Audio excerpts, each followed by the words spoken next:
ဗမော်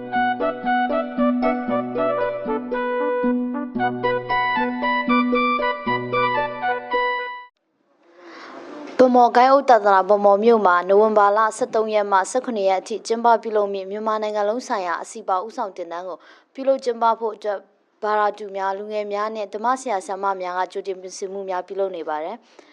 မြန်မာနိုင်ငံလုံးဆိုင်ရာအစီအပါတင်တန်းမှာဆရာတော်တစ်ပါးဖုန်းတော်ကြီး73ပါးစစ်စတာ15ပါးနဲ့အတူဘာရာတူ194ယောက်တက်ရောက်မယ်လို့အကြံအားဖြင့်သိရပါတယ်။ပူပေါင်းပါဝင်တာကတော့ဒီတောင်ငူဂိုင်းအုပ်သာသနာနောက်မန္တလေးသာသနာ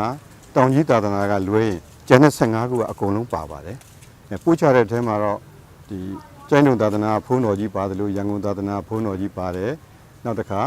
ဒီဗမော်သာသနာဖုန်းတော်ကြီးလည်းပါပါတယ်။ပြီးတော့မှ4%နေနဲ့တော့အန်ကယ်နဲ့ဒေါ်ဖီလစ်စတီဒေးတို့နှစ်ဦးကပါဝင်ပြီးပို့ချမှာဖြစ်ပါတယ်။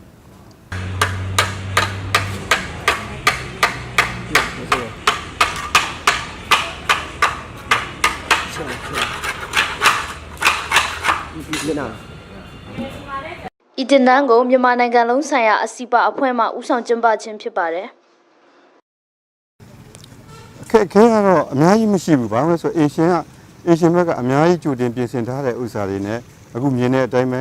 ဒီ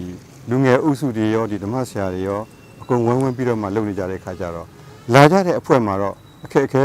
အခုချိန်ထိတော့ဘာမှမရှိသေးဘူးဒီကပြင်ရတဲ့အဖွဲ့တော့အခက်အခဲ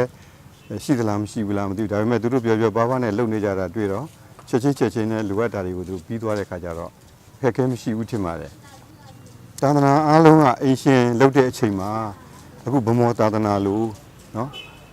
အဲ့လိုများလုပ်ခဲ့မယ်ဆိုရင်တော့သိကောင်းပါပဲလို့နော်ငါတို့နေရာတော်တော်များများသွားခဲ့ပါတယ်အဲ့လိုတက်ညီလက်ညီနဲ့အင်တိုင်းအားလိုက်လုပ်ကြတဲ့ဥစ္စာနည်းနည်းလေးအားနေတာလေးတွေရှိတယ်ပေါ့နော်အခုဗမော်ကတော့အခုဘာသာလူငယ်တွေရောဓမ္မဆရာတွေရောဝိုင်းပြီးတော့မှသာသနာအကျိုးဆောင်အဖွဲ့တွေရောလုပ်ကြတာတွေ့ရတာတော်တော်အားရစရာကောင်းပါတယ်လို့နော်